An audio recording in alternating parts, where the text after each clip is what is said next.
മധ്യ കേരളത്തിന്റെ രാഷ്ട്രീയത്തെ എന്നും ഏറെ സ്വാധീനിച്ചിരുന്ന ഒന്നായിരുന്നു റബ്ബറിന്റെ രാഷ്ട്രീയം.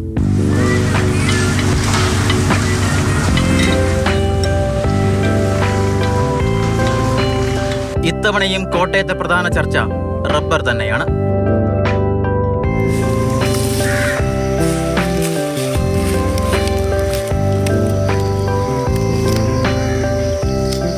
ഇത് കോട്ടയം മാങ്ങാനം സ്വദേശി തങ്കപ്പൻ. ടാപ്പിംഗ് തൊഴിലാളിയാണ്. ഒരു മാസത്തിൽ പകുതി ദിവസമാണ് ജോലിയുള്ളത്. ഒരു ദിവസത്തെ കൂലി 600 രൂപ. ഈ വരുമാനത്തിൽ പണി തുടങ്ങിയിട്ട് വർഷം 10 കഴിഞ്ഞു. നിങ്ങൾ എങ്ങനെയാണ് ജീവിക്കുന്നത്, നിങ്ങൾ എന്താണ് നിങ്ങൾക്ക് കിട്ടുന്നത്, അതിൻ്റെ ഒരു പോംവഴി എന്താണ്, ഇതൊന്നും അവർ ചോദിച്ചിട്ടില്ല ഇന്നു വരെ. കഴിഞ്ഞ ദിവസം ഫോണിൽ കൂടെ വിളിച്ച് അന്നാരാണ് ഈ ചാഴിക്കാരൻ്റെ ശബ്ദം കേൾക്കുന്നത്. ഇന്ന് വരെ ആരും ഒരു പാർട്ടിക്കാരും വന്ന് എന്നാൽ എങ്ങനെയാണ്, നിങ്ങൾക്ക് വെള്ളമുണ്ടോ, നിങ്ങളുടെ പരാതി എന്താണ്, ഇതൊന്നും ചോദിച്ചിട്ടില്ല ആരും. എല്ലാവർക്കും വോട്ട് വേണം. തൊഴിലാളിയുടെ മാത്രമല്ല റബ്ബർ കർഷകന്റെയും അവസ്ഥ ഇത് തന്നെയാണ്.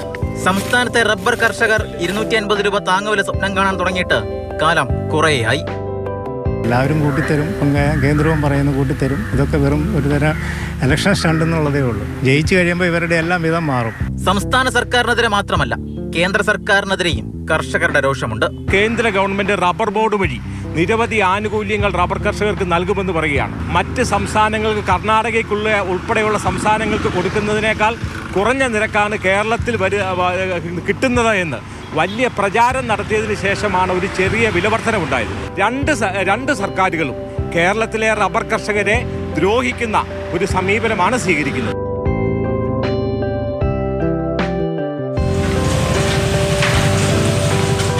എന്തായാലും ഒരു കാര്യം ഉറപ്പാണ്, വാഗ്ദാനങ്ങൾ ഒരുപാട് കേട്ടുമടുത്ത റബ്ബർ കർഷകർ എങ്ങനെ ചിന്തിക്കും എന്നതിന്റെ അടിസ്ഥാനത്തിലായിരിക്കും കോട്ടയത്തെ ഇത്തവണത്തെ തെരഞ്ഞെടുപ്പ് വിധി.